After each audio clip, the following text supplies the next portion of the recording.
दोस्तों नमस्कार, कैसे हैं आप सभी। सुकून एफएम पर आप सभी का हार्दिक स्वागत मैं मनदीप करता हूं। दोस्तों, एपिसोड नंबर 49 सीक्रेट घर जमाई में आपका स्वागत है। आप लोग कहानी को इसी तरीके से प्यार देते रहें और दोस्तों एक लाइक जरूर कर दिया करो यार, वीडियो को देखते हो।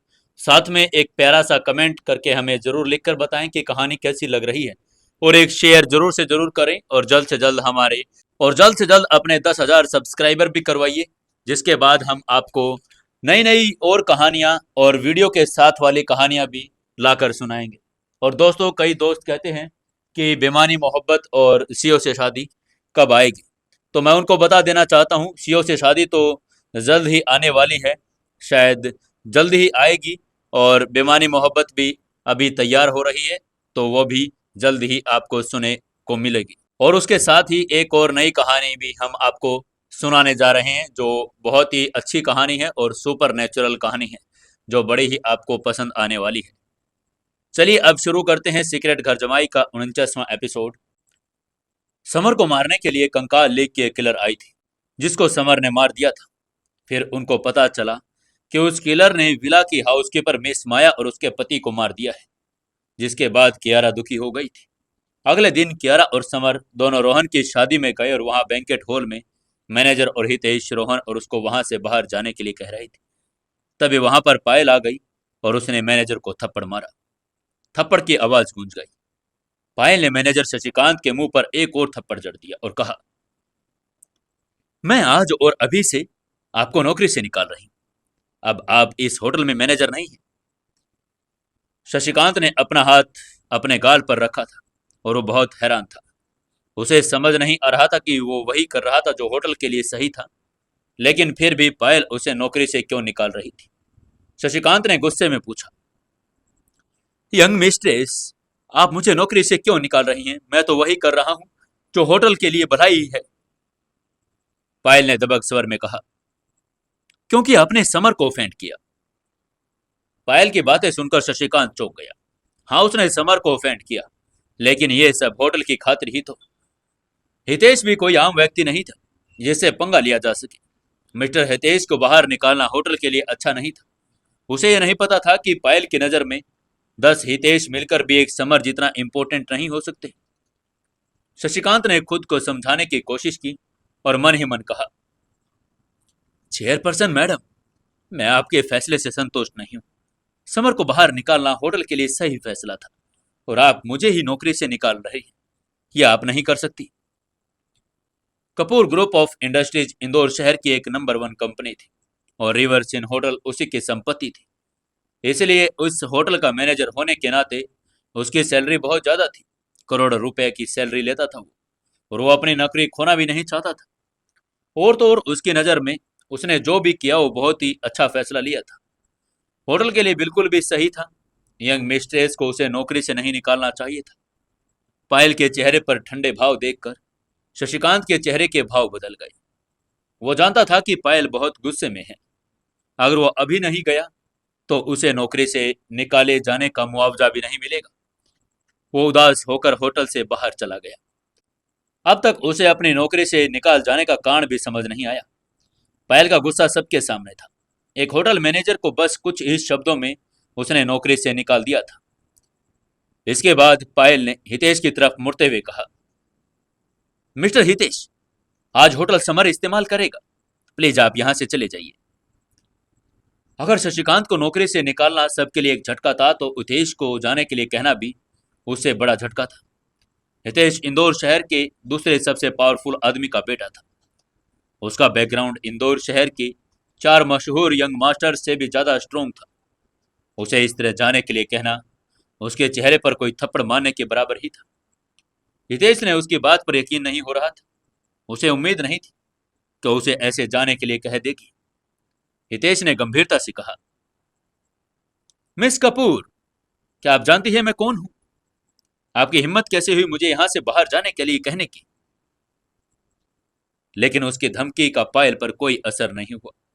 उसने इस बार गुस्से में चिल्लाते हुए कहा, बाहर निकलो यहां से। ये कहते हुए उसकी आंखें झुंझलाहट से चमक उठी। उसकी उग्रता ने उसके आसपास मौजूद सभी को चौंका दिया। हितेश ने भी गुस्से में झुंझलाते हुए कहा, ठीक है, ठीक है मिस कपूर। आपने इतने लोगों के सामने मेरी इंसल्ट करके अच्छा नहीं किया। मैं इसका बदला तो आपसे जरूर लेकर रहूंगा। वो मुड़ा और गुस्से से लाल चेहरा लेकर वहां से निकल गया। उसको इस समय बहुत इंसल्ट महसूस हो रही थी। उसको ऐसा लग रहा था कि जैसे पायल ने उसके दोस्तों और रिलेटिव्स के सामने उसे नंगा कर दिया हो, सबके सामने उसके चेहरे पर थप्पड़ मार दिया हो।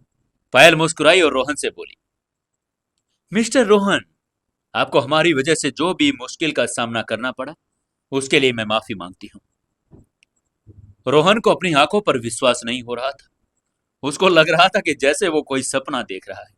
उसने हकलाते हुए कहा, नहीं नहीं नहीं, कोई बात नहीं। हमारा साथ देने के लिए आपका बहुत बहुत शुक्रिया मिस कपूर। रोहन ने इस कपूर ग्रुप ऑफ इंडस्ट्री के चेयरपर्सन मिस पायल कपूर बारे में बहुत सुना था। उसको इंदौर शहर की बिजनेस लेडी के नाम से जाना जाता था। उसका अस्तित्व उनकी सीईओ से भी ज्यादा बड़ा था। और इंदौर शहर की कपूर ग्रुप ऑफ इंडस्ट्रीज को दिल्ली के कपूर ग्रुप की एक ब्रांच माना जाता था। इसलिए वे अग्रवाल इंडस्ट्री से कहीं ज्यादा सफल थे। तभी पायल ने मुस्कुराते हुए समर की तरफ देखा और कहा, आप समर के दोस्त हैं, आपको उसका शुक्रिया अदा करना चाहिए। ये सब समर की वजह से हुआ। और ये सब पायल ने जब उसकी वजह से रोहन की ही तो हेल्प की है। रोहन ने तुरंत समर को सराहना भरी नजरों से देखा। कुछ देर पहले वो बहुत उलझन में था कि मिस पायल कपूर उससे क्यों पूछ रही है, और अब उसे समझ आ गया कि ये सब समर की वजह से हुआ था। समर ने अपनी भौहें चढ़ाई और एक ठंडी सी आंख भरी। वो जानता था कि अब उसे पायल का एक और एहसान चुकाना था, क्योंकि उसने एक बार फिर उसकी मदद कर ली। तभी पायल मुस्कुराई और रोहन के सभी गेस्ट को अपना परिचय देते हुए बोली, मैं आप सभी को इन्फॉर्म करना चाहती हूँ, मैं कपूर ग्रुप ऑफ इंडस्ट्री की चेयरपर्सन हूँ। आज मिस्टर रोहन की शादी है, लेकिन मुझे अभी अभी पता चला, इसलिए मैं उसके लिए कोई गिफ्ट नहीं ला पाई हूँ। तो इस वजह से आज का पूरा बिल फ्री है, आप सभी इंजॉय कीजिए। उसकी बात सुनकर सब चौंक गए। रोहन के रिश्तेदार और दोस्त फिर से आपस में चर्चा करने लगे थे। उस लड़के को जिसने पहले कहा था कि 1,000 रुपए का शगुन देकर भी उसको बाहर खड़े रहना पड़ रहा है, उसने अब उसकी तारीफ करते हुए कहा, रोहन की आज इज्जत बढ़ गई है, उसका आज का पूरा बिल फ्री हो गया है। वाह यार। उसके पास खड़े एक लड़के ने कहा, मुझे पता है, मैंने कपूर ग्रुप ऑफ इंडस्ट्री के बारे में पहले भी सुना है। वो अरबों की डॉलर की इंडस्ट्री है। उस कंपनी के चेयरपर्सन भी रोहन के साथ इज्जत से बात कर रही है। अब हमें भी उससे बचकर रहना पड़ेगा भाई। उस पहले वाले लड़के ने कहा, अरे नहीं, ऐसा नहीं है, तुमने नहीं सुना क्या? वो समर के लिए ऐसा कर रही है, रोहन समर का दोस्त है, इसलिए उसने उसकी मदद की। दूसरे लड़के ने उसकी बात का जवाब देते हुए कहा, हाँ तुम ये भी सही कह रहे हो, समर तो बहुत पावरफुल है। रोहन कितना खुशकिस्मत है कि उसका दोस्त वो है। उसे प्रशंसा और देखकर जलन भी लोग कर रहे थे। जब रोहन को होटल से जाने के लिए कहा गया था, तब तो उसका सारे मजाक उड़ा रहे थे, और अब हालात बिल्कुल अलग हो चुके थे। सब उसकी चापलूसी करने लगे थे। रोहन ने उन दिखावटी तारीफों को नजरअंदाज कर दिया और समर की ओर बढ़कर उसका शुक्रिया अदा करते हुए बोला, समर भाई, तुम्हारा बहुत बहुत शुक्रिया। आज तुम्हारी वजह से सबके सामने मेरी इज्जत बच गई। वो जानता था कि अगर समर आज यहाँ न होता तो उसकी ये शादी का इवेंट कभी पूरा ही नहीं हो सकता था। ये सब समर की वजह से हुआ था। समर ने मुस्कुराते हुए उसका कंधा थपथपाते हुए कहा, है मोटे, मुझे शुक्रिया अदा करने की कोई जरूरत नहीं। हम दोस्त हैं पागल, और मैं अपने दोस्ती के लिए कुछ भी कर सकता हूँ। चलो अब 12 बज चुके हैं, जल्दी करो, चलकर रस्म पूरी करो। इस पूरे ड्रामे में काफी समय बर्बाद हो गया था, इसलिए वेडिंग प्लानर जल्दी से वेडिंग कपल को मंच पर ले आई और उन्होंने आगे की रस्में शुरू कर दी। उसका बेस्ट फ्रेंड होने के नाते समर उसका बेस्ट मैन बना, उसके साथ खड़ा था। दूसरी तरफ कोई मेड ऑफ ऑनर नहीं थी। वो आज बीमार पड़ गई थी, इसलिए वो आ नहीं पाई। बेस्ट मैन तो था ही, लेकिन मेड ऑफ ऑनर नहीं थी। अब उनके सामने एक और समस्या थी। इस समय कियारा और पायल दोनों मेड ऑफ ऑनर बनने के इरादे से मंच की ओर बढ़ी। आज रोहन की शादी थी। शपथ ग्रहण के बाद न्यूली मैरिड कपल को अपनी बाहें क्रॉस करके अपनी शादी की वाइन पीनी थी। और उस समय बेस्ट मैन और मेड ऑफ ऑनर को भी कपल के लिए ड्रिंक करनी थी। कियारा नहीं चाहती थी कि समर किसी और के साथ क्रॉस ड्रिंक करे, इसलिए वो मेड ऑफ ऑनर बनना चाहती थी। जहां तक पायल की बात है, वो जानती थी कि वो समर से शादी नहीं कर सकती, और वो अपने अधूरे सपने को पूरा करने के लिए रोहन की शादी में समर के साथ वेडिंग वाइन पीना चाहती थी।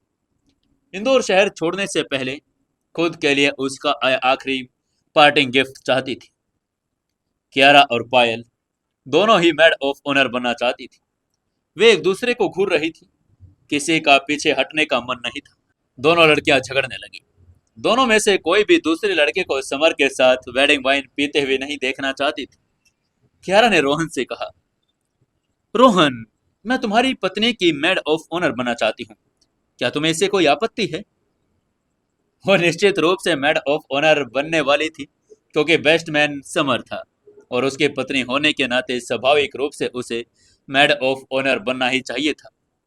रोहन ने सहमति में सिर हिलाते हुए कहा, सीओ कियारा, आप मेड ऑफ ऑनर बनना चाहती हैं, बिल्कुल, मुझे इसमें क्या आपत्ति हो सकती है? यह तो हमारे लिए खुशकिस्मती की बात है। उसके सामने खड़ी लड़की उसकी कंपनी की सीईओ थी, और इसलिए वो असहमत होने की हिम्मत कैसे कर सकता था? पायल ने रोहन से बात करने से पहले ही एक बार कियारा की तरफ देखा और फिर कहा, मिस्टर रोहन, मैं भी तुम्हारी पत्नी की मेड ऑफ ऑनर बनना चाहती हूँ। और यह रोहन उसकी बात सुनकर चौंक गया। मिस कपूर भी मेड ऑफ ऑनर बनना चाहती थी। उसने तो कियारा की बात मान ली, इसलिए अब वो पायल को मेड ऑफ ऑनर बनाएगा तो कियारा नाराज हो जाएगी। लेकिन वो पायल को मना भी तो नहीं कर सकता था, क्योंकि उसने अभी अभी उसकी मदद की थी। अगर उसने उसकी मदद की न होती तो उन्हें पहले ही होटल से बाहर निकलवा दिया गया होता। रोहन ने स्थिति पर गौर से सोचा और बोला, जरूर, मिस पायल का मेड ऑफ ऑनर बनना भी मेरे लिए सम्मान की बात है। उसकी बात सुनते ही कियारा के चेहरे के भाव बदल गए। उसने अपनी बेचैनी जाहिर करते हुए पूछा, रोहन, तुमने तो अभी अभी मुझे मेड ऑफ ऑनर बनने के लिए हामी भरी थी। पायल भी तुरंत बोल पड़ी, मिस्टर रोहन, आप मेरी बात से भी सहमत थे। कोई कमजोर दिखाने की तैयारी नहीं थी। उनकी बहन सुनकर रोहन बिल्कुल असमंजस में पड़ गया। वो दोनों समर की वजह से मेड ऑफ ऑनर बनना चाहती थी, और वो बस उन दोनों के बीच में फंस गया था। वो दोनों में से किसी को भी ऑफेंड नहीं कर सकता था, इसलिए उसने जल्दी से समर को निराशा भरी नजरों से देखा। रोहन की आंखों में मदद की गुहार देखकर समर भी निराश हो गया। उसे जल्दी से कोई फैसला लेना पड़ेगा। समर जानता था कि उसके पास बर्बाद करने के लिए समय था नहीं, इसलिए वह आगे बढ़ा और उसने दोनों लड़कियों के हाथ थामते हुए कहा, बहस करने की कोई जरूरत नहीं, तुम दोनों मेड ऑफ ऑनर बन सकती हो। उसकी बात सुनकर दोनों लड़कियां चौंक गई। उनकी आंखें गुस्से से चमक गई। वे दूसरी लड़की के साथ ये जगह शेयर नहीं करना चाहती थी। कियारा पहले बोली, नहीं, मैं अकेली मेड ऑफ ऑनर बनना चाहती हूँ, पायल को जाने दो। पायल ने भी बड़े कियारा को घूरते हुए कहा, तुम सपने देखती रहो, समर, मैं मेड ऑफ ऑनर बनना चाहती हूँ, कियारा को जाने दो। उसका स्वर भी उतना ही दृढ़ था। मेड ऑफ ऑनर पद के लिए दोनों लड़कियां झगड़ा करके समर पर बहुत बड़ा सिरदर्द बन गई थी। उसने थोड़ा गुस्से में कहा, तुम दोनों चुप रहो, 12 बज चुके हैं, क्या तुम उसकी शादी अभी भी और टालना चाहती हो? समर ने उन दोनों को चुप करा दिया। समर ने दोनों का हाथ पकड़ा और थोड़ी हिम्मत से अनाउंस करते हुए बोला, तुम लोगों को बहस करने की कोई जरूरत नहीं, आज तुम दोनों मेड ऑफ ऑनर बन रही हो। समर दोनों के हाथ पकड़कर उन्हें दुल्हन के पास ले गया। कियारा दुल्हन की बाईं और पायल दाईं ओर खड़ी हो गई। दोनों एक दूसरे को घूर रही थी। कियारा ने पायल को घृणा से देखा और उसे लगा कि पायल एक धूर्त लड़की है जो उसके पति को बहकाने की कोशिश कर रही है। पायल भी कियारा को घृणा से देख रही थी। पायल समर के बच्चे की मां बनने वाली थी, इसलिए कियारा को उसे घूरने का कोई हक नहीं था। दोनों बहुत असंतुष्ट थी और एक दूसरे को पसंद नहीं करती थी। समर किनारे खड़े था। उसके चेहरे पर ज्यादा रौनक नहीं थी। शुक्र है आज रोहन की शादी थी और इसलिए उन्होंने खुलकर बहस नहीं की। वरना समर के लिए बहुत बड़ी मुश्किल हो जाती। आखिरकार मेजबान ने शुरुआत की और रोहन से पूछा कि क्या वो दुल्हन के प्यार करता है। तो उसने हाँ में जवाब दिया, और यही प्रोसेस दुल्हन के साथ भी दोहराई गई। उसने भी हाँ में जवाब दे दिया। शपथ के बाद उन्होंने अपनी अंगूठियां बदली, अपने माता पिता को प्रणाम किया। उनके माता पिता ने भी उनको आशीर्वाद दिया और शगुन भी दिया। फिर समर ने दुल्हे के लिए और दोनों लड़कियों ने दुल्हन के लिए गिलास में वाइन डाल दी। वाइन के दो गिलास देखकर रोहन कंफ्यूजन में पड़ गया। बेस्ट मैन की तरफ से सिर्फ एक गिलास था, जबकि मेड ऑफ ऑनर की तरफ से दो गिलास थे। समस्या यही थी कि दुल्हन सिर्फ एक गिलास में पी सकती थी। दुल्हन को समझ नहीं आ रहा था कि वो किसका गिलास ले। आखिरकार समर ने एक उपाय सोचा और दोनों लड़कियों के गिलास की वाइन एक गिलास में इकट्ठी कर दी। दुल्हन को वो गिलास देने के लिए बोला। नवविवाहित जोड़े के वाइन पीने के बाद कियारा समर के साथ पीना चाहती थी। पायल उसका हाव भाव देखकर भी समर के साथ पीना चाहती थी। दोनों ने अपने प्याले ऊपर उठाए, समर की कोहनी पकड़ ली और उसके साथ पीने के इरादे बना लिए। कियारा ने अपना गिलास उठाया और समर से बोली, अभी चलो पीते हैं। जरा सोचो, हमने पहले कभी साथ में पी नहीं है। पायल मुस्कुराई और उन्होंने समर को एक गहरी नजर से देखते हुए कहा, मेरे बेस्ट फ्रेंड, हमें भी साथ पीना चाहिए। वजह तो तुम जानते ही हो। उसकी मुस्कान साफ दिखाई दे रही थी।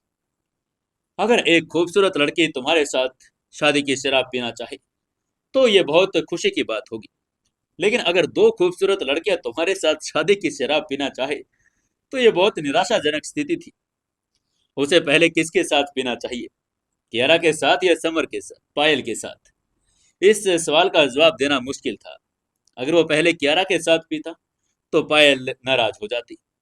इसी तरह अगर वो पायल के साथ पीता तो कियारा नाराज हो जाती। वो चाहे किसी को भी चुने, दूसरी वाली तो नाराज होगी ही। उसने बाईं ओर कियारा और दाईं ओर पायल खड़ी थी। वो मन ही मन दुखी महसूस कर रहा था। तभी कियारा ने उसे ऑर्डर देते हुए कहा, डियर, आप सिर्फ मेरे लिए ही ड्रिंक करेंगे। ये कहते हुए उसने अपना ठंडा सुंदर सा चेहरा समर की ओर घुमाया और उसे आंख मार दी। तभी पायल ने उस पर एक मनमोहक मुस्कान के साथ देखते हुए कहा, मेरे बेस्ट फ्रेंड होने के नाते तुम्हें मेरे साथ पीनी पड़ेगी। समर इधर उधर देखने लगा। वो तय नहीं कर पा रहा था कि वो किसके साथ शराब पिए। बाईं ओर उसकी पत्नी थी और इसलिए वो उचित ही था कि वो पहले ही उसके साथ शराब पिए। हालांकि पायल ने उसको अपना सब कुछ दिया था जो उसकी दाहिनी थी, इसलिए उसने मना करना भी उसे अनुचित लग रहा था। आसपास के लोग भी अपनी आंखों पर विश्वास नहीं कर रहे थे कि आखिरकार यहाँ हो क्या रहा है। शहर की सबसे खूबसूरत दो लड़कियां एक लड़के के लिए लड़ रही हैं। समर कियारा और पायल को शराब का गिलास देकर नाराज नहीं करना चाहता था। दोनों ही उसके साथ अच्छा व्यवहार करती थी। अगर वो उनमें से किसी को भी चोट पहुंचाता तो वो बदमाश बन जाता। वो ये भी जानता था कि अब समय बर्बाद नहीं कर सकता, कोई फैसला लेना ही पड़ेगा। सब लोग इंतजार कर रहे थे। समर ने बहादुरी से कहा, चलो इस बारे में बहस नहीं करते, मैं तुम दोनों के साथ ड्रिंक कर लेता हूँ। उसने अपना बायां हाथ कियारा के हाथ से और दूसरा हाथ पायल के हाथ को लगाया और दोनों गिलास एक साथ वाइन पी ली। समर के साथ ड्रिंक लेने में समस्या तो हल हो गई, लेकिन एक दूसरे के बारे में उनकी धारणा में कोई खास सुधार नहीं आया। वे अभी भी एक दूसरे को गुस्से से घूर रही थी। शादी की रस्म पूरी होने के बाद सभी मेहमान अपनी मौज मस्ती करने लगे। कुछ खाने पीने में आनंद लेने लगे तो ड्राइंग रूम में चले गए। समर लड़कों वाली मेज पर बैठा था, कियारा और पायल लड़कियों की मेज पर, इसलिए उन्हें लड़कियों वाली मेज पर बैठना ही था। खाने के दौरान कियारा उसके बाईं ओर बैठी थी और जबकि पायल उसके दाईं ओर। कियारा ने जैसे ही समर को एक निवाला दिया और पायल ने उसे एक निवाला दिया। जाहिर है वो दोनों में से कोई भी मानने को तैयार नहीं थी। कियारा ने उसके बाएं हाथ से पकड़ते हुए चेहरे पर एक चमत्कार मुस्कान लाते हुए पूछा, हबी, आपको आज मैं खूबसूरत लग रही हूं ना, या नहीं? समर और क्या कह सकता था। वो बस उसकी बात से सहमत ही हो सकता था, लेकिन सच कहूं तो वाकई बहुत खूबसूरत भी लग रही थी। कियारा को समर का हाथ पकड़ा हुआ देखकर पायल पीछे नहीं रहना चाहती थी। उसने धीरे से अपना हाथ मेज के नीचे डाला और उसकी जांघ तक पहुंचा दिया, जिससे समर सिर उठा और अपनी उत्तेजना को छुपाने की कोशिश करने लगा। तभी पायल ने प्यार से कहा, मेरे बारे में क्या तुम्हें लगता है कि मैं सुंदर लग रही हूं या नहीं?" समर को सिर हिलाना पड़ा, मानना पड़ा कि वो भी खूबसूरत है। क्यारा ने उसका हाथ थाम रखा था। पायल उसकी जांघ को छू रही थी और उसने इस पल को आनंद लिया और ये साथ ही चिंतित भी था। एक औरत के साथ रहना दुख सुखदायी था, लेकिन दो औरतों के साथ रहना कैसा हो रहा था, आज उसे पता चल गया था। समर की बदौलत रोहन की शादी शानदार रही, इसलिए रोहन ने अपनी कृतज्ञता जाहिर करने के लिए टोस्ट करते हुए समर को शराब दी। रोहन का खास दिन था, इसलिए उसने खुशी से इतनी शराब पी, खुद पर काबू नहीं रख पाया। उसे लगा कि समर की पर्याप्त सराहना नहीं की है, इसलिए उसने घुटनों के बल बैठकर उसे प्रणाम करने का फैसला किया। समर को उसे ऐसा करने से रोकने में काफी देर लगी। शानदार खाने पीने का आनंद लेने के बाद लोग धीरे धीरे शादी से बाहर निकलने लगे। कियारा ने पायल की तरफ देखा और कहा, मैं और मेरे पति घर जा रहे हैं, क्या तुम हमारे साथ वापस जाना चाहोगी? कियारा की बात सुनकर पायल का चेहरा मायूस हो गया। उसकी आंखों में उदासी छा गई। आखिरकार समर उसका पति तो नहीं था। उसने बस एक कड़वी मुस्कान के साथ जवाब दिया और मुस्कुराकर अपनी मसराटी में बैठ गई। पायल तेजी से गाड़ी लेकर सड़क पर आ गई, जिसकी वजह से उसकी आंखों में अकेलापन दिखाई दिखाई दिया। उसे और क्या पता था कि अब समर के साथ रहना उसके लिए मुमकिन था नहीं। दिल्ली में उसके पिता ने कल उसे फोन किया और कहा कि वो घर वापस अनुराग चौहान से आकर शादी कर ले। उसने मना कर दिया क्योंकि वो इंदौर में कुछ और समय रुकना चाहती थी, ताकि समर को कुछ और बार देख सके। पायल जानती थी, इंदौर शहर छोड़कर वो दिल्ली चली गई तो उसकी अनुराग से शादी हो जाएगी, तो उसके बाद वो समर से दोबारा मिल नहीं पाएगी। समर से प्यार करना उसकी सबसे बड़ी भूल थी, जबकि वो सबसे पहले ही शादीशुदा था। हालांकि इसके लिए उसे जिम्मेदार नहीं ठहराया जा सकता था। जब वे पहली बार मिले थे, तब उसे जरा भी अंदाजा नहीं था कि समर शादीशुदा है। पायल को यूं जाते हुआ देखकर, उसका अकेलापन देखकर समर को अचानक उस पर तरस आ गया। असल में उसकी इच्छा थी कि वो पायल के साथ चला जाए, लेकिन कियारा उसके बगल में थी, इसलिए उसने ये ख्याल अपने मन से निकाल दिया। उनमें से एक को तो चोट लगेगी, चाहे किसी को लगे। कियारा के चेहरे पर जलन उभर आई और जब उसने देखा समर अभी भी पायल की गाड़ी को घूर रहा है, उसने अपनी भौहें सिकोड़ी और समर से पूछा, वो तो चली गई है, अब आप भी खड़े खड़े उसे क्यों देख रहे हैं? क्योंकि उसे पायल से जलन हो रही थी। उसे पता चल गया कि पायल उसके पति से प्यार करती है, इसलिए उसको थोड़ी जलन हो रही थी। समर ने उसे अजीब सी मुस्कान के साथ कहा, चलो घर चलते हैं। समर ने नीचे देखा, वो कियारा की नजरों से बचने की कोशिश कर रहा था। कियारा ने अपने प्यारे लाल होठ खोले और आखिरकार पूछ ही लिया, डियर, क्या आपके और पायल के बीच कुछ चल रहा है? समर ने तुरंत जवाब दिया, हम तो बस अच्छे दोस्त हैं, हमारे बीच में कोई रिश्ता नहीं। ये कहते हुए उसने एक प्यारी सी मुस्कान दी। उसकी बात सुनने के बाद कियारा ने धीरे से कहा, क्या आपको यकीन है कि आपके और उसके बीच सिर्फ दोस्ती ही है, बस? समर ने तुरंत हाँ में सिर हिलाया और कहा, हाँ मुझे यकीन है, हम बस बेस्ट फ्रेंड हैं, हमारे बीच सिर्फ सच्ची दोस्ती है। कियारा ने सिर हिलाकर कहा, ठीक है, मुझे आप पर भरोसा है। चूंकि उसने ऐसा कहा था, इसलिए वो उस पर भरोसा करना ही चाहती थी। कियारा आज रोहन की शानदार शादी से बहुत प्रभावित थी, खासकर उस पल से जब रोहन ने अपनी दुल्हन को अंगूठी पहनाई। उस पर उसका दिल पिघल गया। अचानक कियारा भी अपने और समर की शादी के लिए तड़प उठी। हालांकि उसके पास लीगल मैरिज सर्टिफिकेट तो था, लेकिन उन्होंने अभी भी कोई असली शादी का सेलिब्रेशन नहीं किया था, जिस पर उन्हें अपने सभी परिवार और दोस्तों से शुभकामनाएं मिलती। और तो और कियारा के पिता समर के चाचा को छोड़कर ज्यादातर लोगों को पता ही नहीं था कि वो शादीशुदा है। उसकी राय में उसकी शादी तभी पूरी और आदर्श होगी तब वो एक समारोह करेंगे, 7 फेरे लेंगे। कियारा ने समर को एक प्यार भरी मुस्कान देते हुए कहा, जान, मुझे लगता है कि अब हमें भी शादी कर लेनी चाहिए। उसकी बात सुनकर समर ने कंफ्यूज होते हुए कहा, क्या? हमारी शादी तो हो चुकी है, अब कौन सी शादी की बात कर रही हो तुम? कियारा ने कहा, मैं ये रस्म रिवाज से शादी करने की बात कर रही हूँ, जैसे रोहन ने किया है। उन्होंने अपने क्रिएशंस रीति रिवाज से शादी की। हम अपने हिंदू रीति रिवाज से के हिसाब से 7 फेरे लेंगे। समर ने धीरे से पूछा। और तुम अचानक ही ऐसी बातें क्यों कर रही हो? क्यारा ने कहा। हमारी शादी के बारे में किसी को कुछ भी नहीं पता है। वो अपने शादी के बारे में सबको बताना चाहती थी। वो चाहते थे कि समर उसके गले में मंगलसूत्र पहनाए, पूरे रीति रिवाज से शादी करे। समर ने मुस्कुराकर सिर हिलाते हुए कहा, जरूर हनी, तुम बस ये बताओ कि कब शादी करनी है।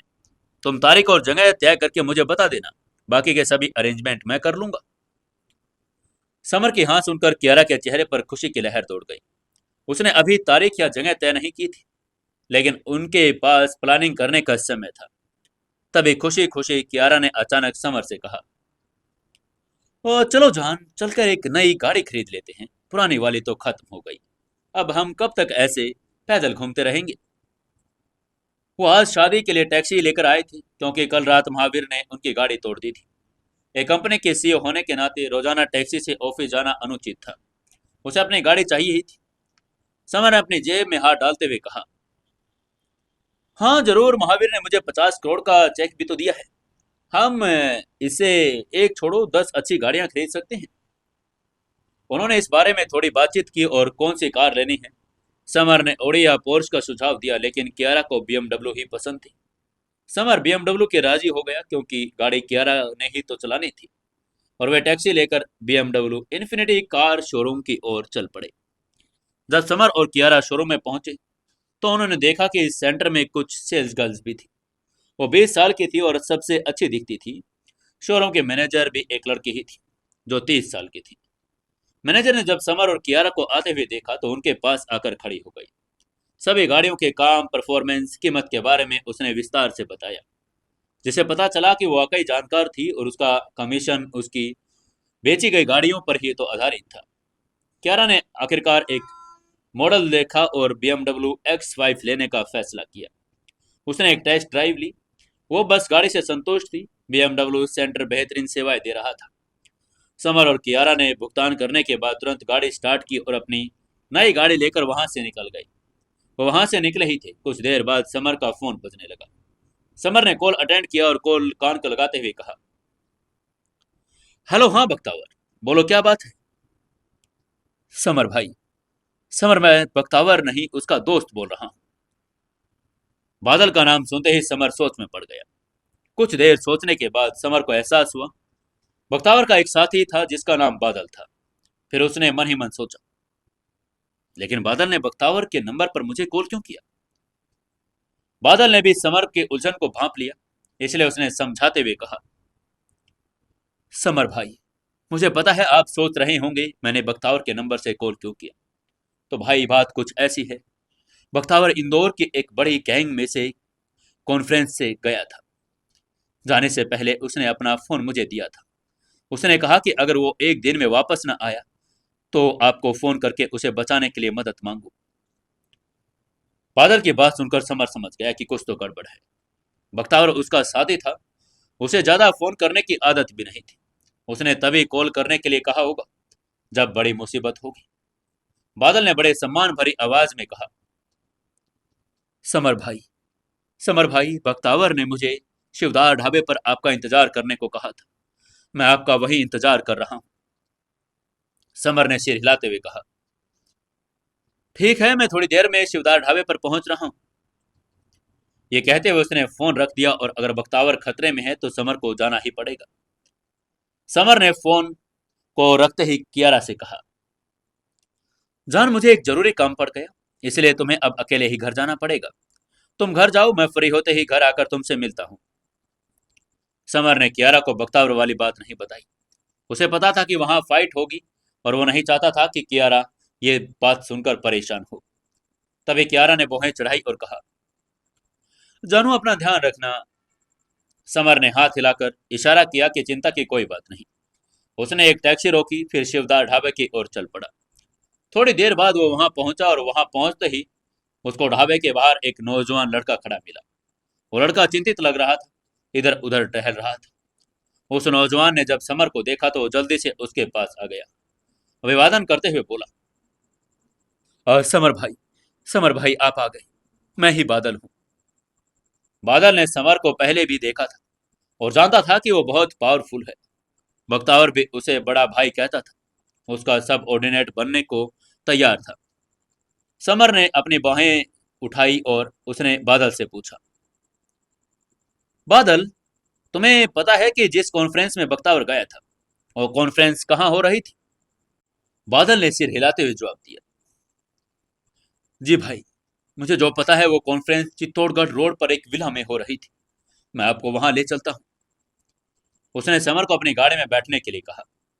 वो विला इंदौर शहर के चित्तौड़गढ़ रोड पर एक छोटे से गांव के पास एकांत में स्थित था। विला के सामने एक आर्टिफिशियल झील थी। विला की लॉबी में से एक दर्जन ज्यादा टेबल्स रखी थी। वहां मौजूद हर लीडर इंदौर में धूम मचाने की क्षमता रखता था। हर लीडर के पीछे कम से कम 10 बॉडीगार्ड थे। सभी लीडर्स में बिहार बॉयज गैंग का लीडर महावीर, स्पैरो गैंग का लीडर वसीम और क्रैब गैंग का लीडर साजिद भी शामिल था। महावीर, वसीम, साजिद इंदौर के अंडरवर्ल्ड के 3 सबसे ताकतवर लोग थे। वो कॉन्फ्रेंस किसी अंडरवर्ल्ड समिट कॉन्फ्रेंस के बजाय दूसरे विपक्षियों को खत्म करने के लिए की गई थी। बाकी सभी गैंग्स पहले ही महावीर, वसीम और साजिद के समूह में शामिल हो गए थे। तीनों इंदौर के अंडरवर्ल्ड गैंग्स को और एरिया को बांटकर इंदौर लीग की स्थापना करने में सहमत हो गए थे। महावीर ने भौहें चढ़ाते हुए कहा, क्या तुम लोगों ने अपना फैसला कर लिया है बख्तावर? तुम्हारे पास जिंदा रहने का एकमात्र रास्ता हमारे इंदौर लीग में शामिल होना है। महावीर का चेहरा भी उतरा हुआ था, हाथ में पट्टी भी बंधी थी। कल समर ने उसका हाथ तोड़ा था, इसलिए उस पर अभी भी पट्टी बंधी थी। उसका समिट कॉन्फ्रेंस में शामिल होने का कोई प्लान नहीं था, लेकिन उसको यह चिंता थी कि कहीं वसीम और साजिद उसके इलाके पर कब्जा न कर ले, इसलिए उसको पहले अपना इरादा बदलना पड़ा। महावीर की बात सुनकर बख्तावर जोर से हंस पड़ा और उसने कहा, बिल्कुल भी नहीं, मैं कभी इंदौर लीग का हिस्सा नहीं मानूंगा। जाहिर है बख्तावर इंदौर लीग में कभी शामिल नहीं होगा, क्योंकि वो जानता था उसकी पूरी गैंग समर के कंट्रोल में है और वो समर को धोखा नहीं दे सकता। बख्तावर के हिसाब से इंदौर में समर के अलावा कोई और अंडरवर्ल्ड का लीडर बनने के लायक नहीं था। तभी वसीम ने व्यंग्य भरी आवाज में कहा, महावीर, लगता है बख्तावर तुम्हारी दयालुता की कदर नहीं कर पाया, तो क्यों ना उसे मारकर ही उसकी गैंग पर कब्जा कर लिया जाए। महावीर ने सिर हिलाते हुए कहा, हाँ जरूर। वो वसीम भाई की सहमत से सहमत हो गया था। उसकी सहमति पाते ही वसीम उठा और बख्तावर की ओर चल पड़ा। हालांकि वह बख्तावर जितना लंबा नहीं था, लेकिन उसकी मांसपेशियां स्ट्रांग और पावरफुल थी और उसके हाथों पर कठोरपन की परतें थी, जो लगातार वर्कआउट करने का नतीजा था। बख्तावर को पता नहीं था कि वसीम कितना पावरफुल था। वसीम इंदौर की 3 सबसे बड़ी पावरफुल गैंग्स में से एक का लीडर भी था। वसीम का हर कदम उनकी चंचलता की ओर बढ़ता जा रहा था और आखिरकार जब वह बख्तावर के पास पहुंचा तो उसकी उग्रता चरम पर पहुंच गई। वसीम ने अचानक जोरदार ध्वनि के साथ बख्तावर को एक जोरदार पंच मारा। बख्तावर ने अपनी तरफ आ रहे पंच को रोकने के लिए अपना हाथ चेहरे के सामने कर लिया। तभी धमाके की आवाज आई। वसीम का पंच बख्तावर के हाथ पर लगा, जिससे एक धीमी आवाज निकली। बख्तावर का चेहरा तुरंत विकृत हो गया, क्योंकि उसका हाथ जल रहा था और उसका इतना तेज दर्द हुआ मानो उसका हाथ टूट गया हो। उसे उम्मीद नहीं थी कि वसीम का पंच इतना पावरफुल होगा। उसके एक पंच ने ही बख्तावर के 3 कदम पीछे धकेल दिया। बहुत मुश्किल से संभल पाया था। Bakhtawar martial art level 2 stage 3 का फाइटर था। जब समर ने पहली बार वो मिला था तो वो सिर्फ मार्शल आर्ट स्टेज 2-1 पर था। उसने कुछ ही समय में 2 स्टेज पार कर ली। लेवल 2 स्टेज 3 का फाइटर होने के बावजूद भी वसीम ने एक ही पंच में उसको 3 कदम पीछे धकेल दिया। वसीम ने व्यंग्य भरी आवाज में कहा, बख्तावर, जब तुम एक बार भी नहीं झेल सकते तो मुझसे लड़ने की हिम्मत भी कैसे हुई? उसका ताना सुनकर बख्तावर का चेहरा पीला पड़ गया, लेकिन उसने कोई जवाब नहीं दिया। हालांकि वो जानता था कि वसीम ने अपना बचाव नहीं किया है। वो भी हार मानने वालों में से नहीं था। वसीम ने हिम्मत दिखाई और बख्तावर को एक बार फिर कड़ा सबक सिखाने के लिए तैयार हो गया। और बख्तावर नहीं झुका तो वो उसकी जान ले लेगा। वसीम तुरंत बख्तावर की ओर चीते की ओर झपटा। उसने अपना पैर उठाया और बख्तावर को एक जोरदार किक मार दी। उसकी मूवमेंट इतनी तेज थी, किसी को भी उसका पैर दिखाई नहीं दिया। बख्तावर ने किक से बचने की कोशिश की, लेकिन बदकिस्मती से वो नाकाम रहा, क्योंकि वो किक इतनी तेज थी कि उसे रिएक्ट करने का मौका ही नहीं मिला, और वो किक लगते ही लड़खड़ा कर नीचे गिर गया। वसीम फिर आगे बढ़ा। उसने बख्तावर के सीने पर अपना पैर रख दिया। उसने बख्तावर की आंखों में देखते हुए धमकी देते हुए कहा, मैं तुम्हें आखिरी मौका दे रहा हूं। क्या तुम हमारे साथ आओगे या टूटी हुई हड्डियां और ब्लड वेन्स वाला एक कूड़ा कचरा बनकर जीना पसंद करोगे? बख्तावर ने वसीम की धमकी का व्यंग्यात्मक लहजे में जवाब देता और कहा, हाँ हाँ, अच्छा है, तुम मुझे आजाद कर दो, और अगर मुझे कुछ हो गया तो हमारे समर भाई यहाँ आ गए तो तुम लोगों में से कोई जिंदा नहीं बचकर पाएगा। उसकी बात सुनकर वसीम ने तिरस्कार भरी हंसी हंसी के साथ कहा, समर भाई, ये तो बड़ी मजेदार बात है। तुम यहाँ मार खा रहे हो और कहाँ है तुम्हारा समर भाई? तुम्हें अब तक बचाने के लिए आया क्यों नहीं? इससे पता चलता है कि वो तो बस एक कायर है। वहीं समर भाई का नाम सुनते ही महावीर डर गया। वो ये नहीं भूला था कि कल रात समर ने उसका हाथ बेरहमी से तोड़ा था, लेकिन अगले ही पल उसने अपने सिर को झटकते हुए मन ही मन कहा, नहीं नहीं, ये समर वो नहीं है। अगर वो ईगल गैंग का सरगना होता तो पहले ही मुझे उसका नाम सुनने को मिलता, लेकिन मैंने तो उसका नाम पहली बार मैडम शोभा शर्मा और ऋषभ से सुना था। ये सिर्फ इत्तेफाक होला, दोनों के नाम आपस में मिलते हैं। अगर वो समर बख्तावर के साथ होता तो बख्तावर अभी तक इंदौर शहर में पूरे अंडरवर्ल्ड पर राज कर चुका होता। महावीर ने उसका भयानक विचार से छुटकारा पाने की कोशिश की। वसीम के चेहरे पर एक ठंडी मुस्कान लाते हुए बख्तावर ने कहा, बख्तावर, अब जब तुम मेरी बात नहीं मान रहे हो तो मैं तुम्हारी नसें और ब्लड वेल्स काट रहा हूं। ये कहते हुए उसने एक चमकदार खंजर निकाल लिया। वो बख्तावर पर वार करने ही वाला था, उसके हाथ पर अचानक एक पत्थर का टुकड़ा आकर लगा, जिसकी वजह से खंजर जमीन पर गिर गया। उसके बाद बाहर से कर्कश आवाज आई, तू मेरे भाई की नसें और ब्लड वेन्स काटेगा? तुम्हें अपनी जिंदगी प्यारी नहीं है क्या? आवाज से ही उस आदमी का गुस्सा और आक्रामकता जाहिर हो रही थी। बाहर से आती हुई आक्रामक आवाज सुनकर बख्तावर के चेहरे पर खुशी के भाव आ गए। उसने धीरे से फुसफुसाते हुए कहा, समर भाई आ गए। वो उस आवाज को सुनते ही बख्तावर समझ गया था कि समर आ गया है। वो ये सोच ही रहा था, तभी समर बादल के साथ अंदर आ गया। उसके हाथ में पत्थर का एक टुकड़ा था। एक टुकड़ा वसीम की हथेली पर पहले उसने मार दिया था। वसीम ने मुंह नीचे करते हुए पूछा, कौन हो तुम? तुम्हारी हिम्मत कैसे हुई मुझे धमकी देने की? समर ने हमेशा की तरह आक्रामक हंसी के साथ जवाब दिया, मैं तुम्हारे बाप का भी बाप हूं। ये कहते हुए उसने गुस्से में आगे बढ़ा और फिर कहा, मैं तुम्हें अपनी जान बचाने का एक मौका दे रहा हूं। अगर तुम बख्तावर को छोड़ दोगे और घुटने के बल बैठकर माफी मांगोगे तो मैं तुम्हें जिंदा छोड़ दूंगा, वरना मरने के लिए तैयार हो जाओ। आसपास के सभी लोग उसकी बेतहाशा दबंग आवाज सुनकर हैरान थे, क्योंकि उन्होंने वसीम के अलावा किसी की भी आवाज इतनी आक्रामक सुनी नहीं थी। वसीम ने सिर हिलाकर मना करते हुए कहा, अगर मैं तुम्हारी बात नहीं मानूंगा तो क्या होगा? अगर उसने समर की बात मान ली, घुटनों के बल बैठकर इतने लोगों के सामने माफी मांग ली, तो फिर इंदौर शहर में वो कैसे रह पाएगा? लोग उसे कैसे बड़ी नजरों से देखेंगे? उसकी बात सुनते ही समर ने अपनी उंगली मोड़ी, दूसरा पत्थर भी मारा और बिजली की स्पीड से वसीम की दूसरी हथेली पर जा लगा। वसीम की चीख निकल गई। जब उसकी एक हथेली पर चोट लगी थी तब उसने जबरदस्ती दर्द बर्दाश्त कर लिया था, लेकिन अब उसकी दोनों हथेलियां दर्द से बर्दाश्त नहीं कर पाया था। इतने में समर वसीम भाई के पास गया और उसने वसीम को गले से पकड़ लिया। वसीम बस बचकर भागना चाहता था। बदकिस्मती से वो बच नहीं पाया, क्योंकि समर ने तुरंत उसका गला पकड़ लिया और उसने संघर्ष करने का मौका भी नहीं मिला। वसीम पूरी तरह से डर गया। उसकी आंखें डर से भर गई थी। आखिरकार उसे एहसास हुआ कि उसने साक्षात मौत के फरिश्तों को उकसा दिया है। काश वो अपनी जान की भीख मांग पाता।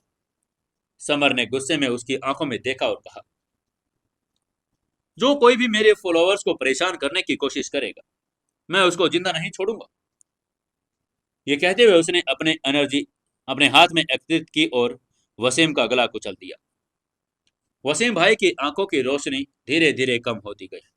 उनका शरीर अकड़ गया और वो लड़खड़ाते हुए जमीन पर गिर पड़ा। वसीम की सांसें बंद हो गई थी। आसपास के लोगों ने अपनी आंखों पर यकीन नहीं किया। उन्होंने एक साथ हैरत में होते हुए कहा, क्या क्या वसीम भाई मर गए? फिर उन्होंने दहशत भरी आंखों से समर की तरफ देखा। वो ये सब देखकर डर गए थे। इंदौर शहर के 3 सबसे पावरफुल अंडरवर्ल्ड गैंग्स में से एक का leader, martial art level 3 stage 3 का फाइटर होते हुए भी वसीम एक 20 साल के लड़के के सामने टिक नहीं पाया। सामना करना तो दूर की बात। बख्तावर ने जब समर को सहारा देने की कोशिश की तो उसकी तरफ बढ़ा और पूछा, अरे बख्तावर, क्या तुम ठीक हो? बख्तावर ने बड़े सम्मान से कहा, हाँ, मैं बिल्कुल ठीक हूँ समर भाई। उसने सुना था कि समर बहुत ज्यादा पावरफुल है, लेकिन उसने कभी सोचा नहीं था कि वो किसी को एक बार में इतनी आसानी से मार भी सकता है।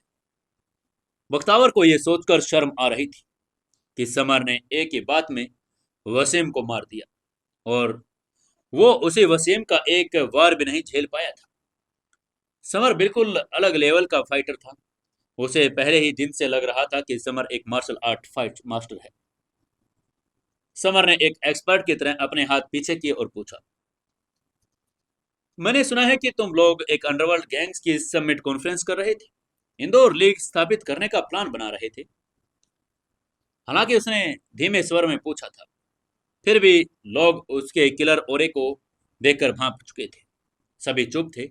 उन्हें समझ नहीं आ रहा था कि समर के सवाल का क्या जवाब दे, और अब वो सब डर रहे थे। उन्होंने कुछ जवाब नहीं दिया, कहीं वो ऑफेंड ना हो जाए। वो लोग वसीम को तरह मरना भी नहीं चाहते थे। भीड़ के संतुलन और अनिच्छा को भागते हुए समर ने आक्रामक स्वर में कहा, ठीक है, अब जब तुम लोग कुछ नहीं बोल रहे तो मैं इंदौर के अंडरवर्ल्ड का लीडर बख्तावर को बना देता हूँ। अगर किसी को कोई प्रॉब्लम है तो वो अभी मुझे बता सकता है। कुछ लोग समर के इस फैसले से सहमत नहीं थे, लेकिन वो कुछ बोल भी नहीं रहे थे। उनकी आंखों में असंतोष झलक रहा था। सबसे पहले जो व्यक्ति उठा वो क्रैब गैंग का लीडर साजिद था। वो अचानक खड़ा हो गया, चिल्लाते हुए बोला, नहीं नहीं, बख्तावर में लीडर बनने की क्षमता नहीं है। वो इतना पावरफुल नहीं है कि इंदौर शहर के सभी गैंग्स को कंट्रोल कर पाए। तभी धमाके की आवाज आई। साजिद ने अभी अपनी बात पूरी ही की थी। समर अचानक उसके आगे बढ़ा और उसने उसकी गर्दन पकड़ ली और उसका गला घोंट दिया। अगले ही पल साजिद भी लड़खड़ा कर नीचे गिर गया।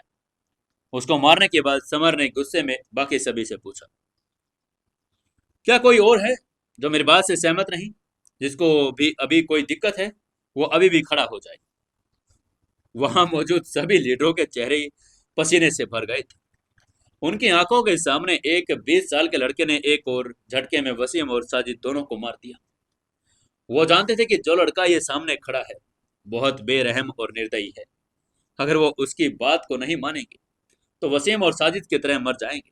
इसलिए सभी ने एक एक करके हाँ में सिर हिला दिया और कहा, हम सभी आपकी बात से सहमत हैं भाई। आज से बख्तावर भाई भी इंदौर शहर के अंडरवर्ल्ड के लीडर हैं। हम सभी उनका ऑर्डर ही मानेंगे। उनमें से केवल महावीर ही चुप बैठा था। वो इंदौर शहर की सबसे बड़ी गैंग का लीडर था, साथ ही मार्शल आर्ट का चैंपियनशिप फाइटर भी था। इसलिए स्वाभाविक रूप से वो इतनी आसानी से किसी के सामने आत्मसमर्पण नहीं कर सकता था। तभी समर ने उसकी तरफ देखा और पूछा, तुम्हारा क्या हाल है महावीर? महावीर ने समर के प्रति अपनी निष्ठा स्वीकार करते हुए सिर झुका लिया और जबरदस्ती अपने मन को समझाते हुए कहा, हाँ मैं भी सहमत हूं समर भाई। भिखारी कभी चुनाव नहीं करते। वो समझ गया था समर कितना भयानक था। वो उसका अपोनेंट बनने के लिए कमजोर था। उसको बचने का एकमात्र रास्ता हार मान लेना ही था। इधर सभी डर रहे थे और वहीं बख्तावर बहुत एक्साइटेड था। वो लीडर बनकर खुश था। भीड़ से सलामी पाकर बख्तावर का दिमाग नहीं डगमगाया। वो साफ जानता था कि उसके पास अभी जो कुछ भी है वो सब कुछ समर का दिया हुआ है। अगर समर उसकी मदद ना करता तो शायद अब तक मर चुका ही होता। तभी सभी ने झुककर बख्तावर को सलाम किया और कहा, बड़े भाई बख्तावर, आज से हम सब आपके ऑर्डर पर काम करेंगे। आज ही हमारे आप माई बाप हैं।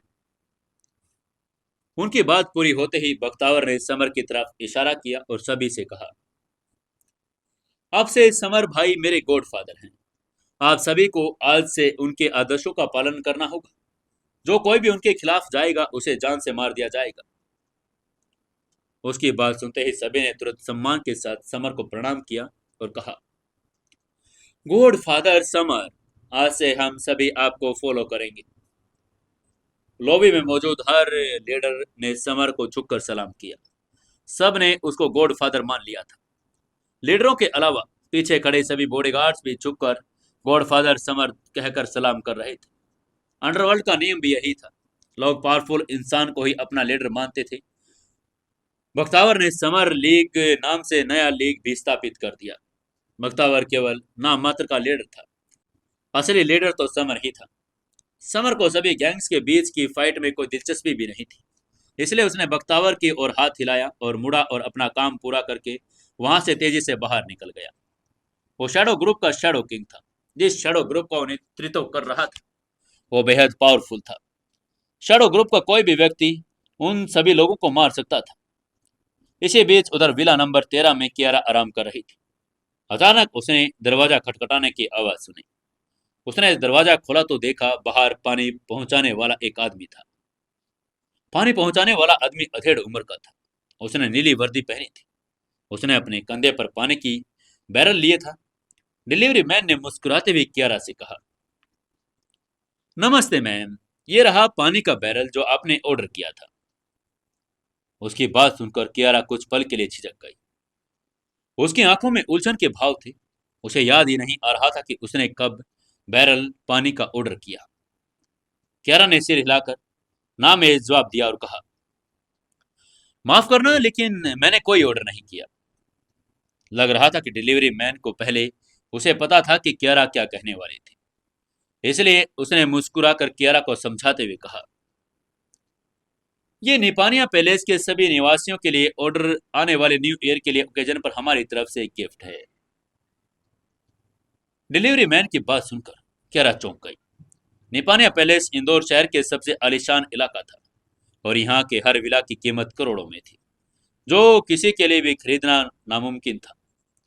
हालांकि निपानिया पैलेस की आवाज की कीमत बहुत ज्यादा थी, फिर भी बदले में हाई लेवल सर्विस मिलती थी। हर उत्साह पर सभी निवासियों की गिफ्ट मिलते थे। उसे याद आया कि पिछले साल का गिफ्ट भी वेरीफाइड पानी था। गिफ्ट की कीमत मायने नहीं रखती बल्कि कार्डियल बिहेवियर मायने रखता है। इसलिए कियारा ने मुस्कुराते हुए लिविंग रूम में रखे पानी की डिस्पेंसर्स की ओर इशारा किया और कहा, आपका बहुत बहुत शुक्रिया। प्लीज ये बैरल उस डिस्पेंसर से लगा दीजिए। उसकी बात सुनते ही डिस्पेंसर्स के ऊपर बैरल रखने के बाद डिलीवरी मैन मुड़ा और बाहर चला गया। हालांकि जाते समय उसकी आंखों में एक खौफनाक दृश्य कौंध गया। कियारा ने डिलीवरी मैन की आंखों में खौफनाक बाहर वो देख नहीं पाई। उसे उम्मीद थी कि वो एक बस पानी में कुछ गड़बड़ भी नहीं है। कियारा को बहुत प्यास भी लगी थी, इसलिए वो डिस्पेंसर से पानी लेने गई। उसने तुरंत एक घूंट पी लिया क्योंकि उसे पानी में कोई समस्या नजर नहीं आई और कियारा के मुंह से पानी गले में उतरा। आखिरकार उसके पेट में पहुंच गया। उसका चेहरा अचानक मुड़ गया क्योंकि उसके पेट में एक बहुत तेज दर्द हुआ। पेट में दर्द इतना तेज था कि उसका चेहरा भयानक रूप से पीला पड़ गया। उसका संतुलन और दृष्टि कमजोर होने लगी। वहीं उधर विला से निकलने के बाद डिलीवरी मैन ने अपनी वर्दी उतारी और एक काली गाड़ी में सवार होकर शर्मा परिवार के विला की ओर चल पड़ा। शर्मा परिवार के विला के अंदर सुखबीर वर्मा और कार्तिक शर्मा बेसब्री से उसका इंतजार कर रहे थे। उन्हें काले वस्त्र वाले आदमी ने जहर दे दिया था। अगर वे बचना चाहते थे तो उन्हें एक एहसान करना होगा। काले वस्त्र वाले आदमी ने उन्हें विला नंबर 13, जहां समर भारद्वाज द्वारा भेजे जाने पर काले पानी में मिले के लिए नशीली दवाओं का एक पैकेट दिया। अगर वो पानी पी लेता तो निसंदेह उसकी मौत हो जाती। काले वस्त्र वाले आदमी ने उन्हें बताया था कि उन्हें एंटीडोट तभी मिलेगा जब वे उनके ऑर्डर्स का पालन करेगी। एंटीडोट पाने के लिए उन्होंने अपने सबसे भरोसेमंद सब ऑर्डिनेट को समर के घर पर जहरीला पानी पहुंचाने के लिए भेजा था। समर जिस विला में रहता था वो निपानिया पैलेस में ही था। जैसे ही वो अधेड़ उम्र का आदमी वापस आया, कार्तिक ने जल्दी से उससे पूछा, अंकल अंकल, क्या आपने समर के घर पानी पहुंचा दिया? अधेड़ उम्र के आदमी ने कहा, यंग मास्टर, पानी विला नंबर 13 में पहुंच गया है। आखिरकार अधेड़ उम्र की आदमी की बातें सुनकर उन दोनों बाप बेटे की राहत आ गई। उनकी आंखों में खुशी चमक उठी। कार्तिक भी खुश होते हुए बोला, वाह, ये अच्छा हुआ। एक बात बताइए अंकल, कहीं समर को कुछ शक तो नहीं हुआ? उस आदमी ने जवाब देते हुए कहा, यंग मास्टर, समर तो उस समय घर पर नहीं थे। उसकी बात सुनकर कार्तिक ने हैरान होते हुए पूछा, क्या क्या अगर वो घर पर नहीं तो आप अंदर कैसे गए? उस आदमी ने सम्मान भरी आवाज में जवाब देते हुए कहा, यंग मास्टर, समर की पत्नी कियारा अग्रवाल घर पर थी। उसने मुझसे वो पानी बैरल अंदर डिस्पेंसर पर रखवा दिया था। कार्तिक ने व्यंग्य से करते हुए कहा, शाबाश, जब समर घर वापस आकर पानी पिएगा तो मर जाएगा। उसकी आंखों में एक ठंडी रोशनी निकल रही थी। दुर्भाग्य से कार्तिक को पता नहीं था कि ये तो गलत पंगा ले लिया है। कियारा ने उस पानी को पी लिया था। वहीं उधर समर को घर लौटते समय कुछ गड़बड़ का एहसास हो रहा था। वो ठीक नहीं समझ पा रहा था, लेकिन उसे लगा कि कुछ बुरा होने वाला है। उसने टैक्सी ड्राइवर को ज्यादा पैसे दिए और जल्दी से निपानिया पैलेस पहुंचने का आग्रह किया। जब वो जल्दी से वहां पहुंच गया तो उसने दरवाजा खटखटाया। कई बार दरवाजा खटखटाने के बाद अंदर से कोई जवाब नहीं आया। उन्होंने जो BMW अभी अभी खरीदी थी वो विला के सामने खड़ी थी, जिसका मतलब था कियारा घर पर ही थी। समर ने अपना फोन निकाला, कियारा को फोन किया, लेकिन फोन पर भी कोई जवाब नहीं आया। समर बड़ा बेचैन हो गया था। आखिर कियारा फोन क्यों नहीं उठा रही? उसने धीरे से बड़बड़ाते हुए कहा, मुझे कियारा के रिंगटोन यहां तक सुनाई दे रही है, वो उठा क्यों नहीं रही? समर का चेहरा उतर गया। वो विला में ऐसे तो नहीं जा सकता था, क्योंकि वो आज अपनी चाबियां लाना ही भूल गया था। उसकी सिक्स सेंस उसे चीख चीख कर कह रही थी कि कुछ तो गड़बड़ है। समर ने अपना दाहिना पैर आगे बढ़ाया, दरवाजे पर एक जोरदार किक मारी और उसकी किक इतनी जोरदार थी कि दरवाजा तुरंत खुल गया। दरवाजा खोलते ही उसने देखा कि कियारा जमीन पर पड़ी थी। उसे ऐसे जमीन पर गिरा हुआ देखकर समर चौंक गया। उसने हैरानी से चिल्लाते हुए कहा, जान, जान क्या हुआ जान? वो दौड़कर उसके पास आ गया। उसने उसका नाम पुकारा और उसे जगाने की कोशिश की, लेकिन कोई फायदा नहीं हुआ। उसका चेहरा पहले ही काला पड़ चुका था, जो जहर की लक्षण था, जिसे देखकर उसे एहसास हुआ कि कियारा ने जो पानी पिया है उसमें जहर है। उसने गुस्से में घूमकर डिस्पेंसर पर रखे पानी के बैरल की तरफ देखा और सोचा, कहीं इस डिस्पेंसर पर रखे पानी में बैरल में जहर तो नहीं मिला हुआ। ये सोचते हुए उसने एक चांदी की सुई निकाली, उसे पानी पर डाला और तुरंत पानी काला हो गया। समर एक बहुत स्किल्ड डॉक्टर था। उसे बताना मुश्किल नहीं था कि जहर कोई आम जहर नहीं था, बल्कि एक सांप का जहर था, जिसे ब्लैक वाइपर कहा जाता था। जो भी इस जहर के कॉन्ट्रैक्ट में आता वो बिना किसी एंटीडोट के मर जाता। ब्लैक वाइपर सांप के जहर का एंटीडोट भी उसकी पूंछ ही होती थी। समर अंडरवर्ल्ड से वाकिफ था। वो जानता था कि कंकाल लीग का किलर वाइपर हमेशा अपने साथ एक काला वाइपर रखता है और अपने पोलोन से लोगों को मारता है। समर ने गुस्से में अपने दांत भींचते हुए कहा, पॉइजनस स्नैक, जरूर ये वही होगा। समर बहुत ही इंटेलिजेंट था। वो पहचान चुका था कि ये कौन है। कियारा का चेहरा गहरा होता जा रहा था। समर ने तुरंत अपने एक्यूपेंचर सुइयां निकाली, उसके शरीर के सभी महत्वपूर्ण एक्यूपेंचर पॉइंट्स पर उसको डाल दिया। उसने जो एक्यूपेंचर दिया था उसे 9 नीडल्स बाय गॉड विल कहा जाता था, जो उसके गुरु ने उसे सिखाया था। जहर फैलने से रोकने के लिए वो बहुत ही तरीका मजबूत था। हालांकि समर जहर को केवल 3 घंटे तक ही रोक सकता था। अगर वो एंटीडोट नहीं ला पाया तो उसकी मौत पक्की थी। सौभाग्य से कियारा ने पानी का केवल एक घूंट पिया था। समर भी उसके पास जल्दी पहुंच गया, नहीं तो वो कब की मर चुकी होती। समर ने एक्यूपेंचर की मदद से जहर के फैलाव को धीमा कर दिया। फिर उसने निशा को फोन किया और ऑर्डर दिया कि वो पता लगाए पॉइजनस स्नेक कहाँ है। निशा से बात करके फोन रखते ही समर ने गुस्से में अपने दांत भींचते हुए कहा, धिक्कार है तुम पर पॉइजनस स्नैक। कम से कम तुम्हारे टुकड़े तो मैं कर कर रहूंगा। तुम्हारी हिम्मत भी कैसे हुई मेरी कियारा को जहर देने की। समर ने कियारा को ध्यान से जाकर बिस्तर पर लेटा दिया, खुद बाहर निकल गया। उसने 3 घंटे के अंदर पॉइजनस स्नैक को ढूंढना ही था। उसे एंटीडोट चाहिए ही था। समर विला से निकला ही था कि उसे निशा का फोन आ गया।